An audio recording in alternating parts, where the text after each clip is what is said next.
right, ladies and gentlemen, this is a real treat. It doesn't initially look very promising. What it is, it's a sort of Georgian magazine, a ladies' magazine for January 1806. It's missing what would have been an outer paper cover.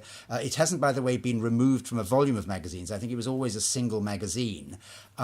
It has its original, there's an advertisement for a lottery at the start. It has its original very, very charming title page with a rather relevant engraving of Britannia mourning over the tomb of Nelson. The relevance of that will become plain in a moment. It's virtually a pile of loose papers. It's been at some stage broken up for the one coloured engraving of a fashion plate of a lady's dress, which it used to contain, and then it's just been discarded.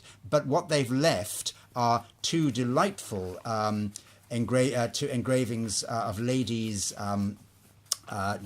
embroidery patterns, one for the top of a sort of lace cap, the other for a lace border or handkerchief border, whatever. And they've left all the articles which are listed on the photographs, but what is entirely intact is a spectacular 9 or 10 page account of the funeral, this actually goes here, the funeral of Admiral Lord Nelson. It has an engraving there of his body coming down the Thames on a barge surrounded by state barges, and the bridges lined with people. And it is a complete blow-by-blow, detailed account of his lying in state at Greenwich Hospital, the crowds, the queues, the people, every prominent person who visited.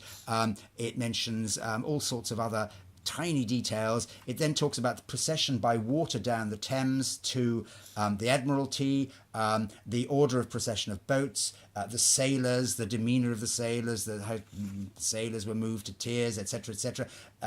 Every single item is listed, items that occurred along the way. It then talks about him being laid for a night at the Admiralty, and then next morning there's a procession through London to St. Paul's Cathedral, and it gives a detailed description of the order of the procession, with the Prince of Wales travelling with the playwright Richard Brinsley Sheridan in his carriage, etc., etc. And then it talks about St. Paul's, then the funeral, every detail of that is mentioned, and then the interment at the end when he's lowered into the ground by means of various sort of contraptions. It's a fantastic piece for any sort of collector of Nelsoniana. An additional little gem is the fact that among the death notices at the end, marriages, births and deaths, is the death notice of William Pitt, Chancellor of the Exchequer and famous Prime Minister. That's a little added extra. The main thing is, and there's also a poem to Nelson here, but the main thing is it's 9 or 10 pages of Nelsoniana in the centre. Thanks very much indeed. I can't find any record of this for sale on the internet. Very scarce item. Thanks. Bye.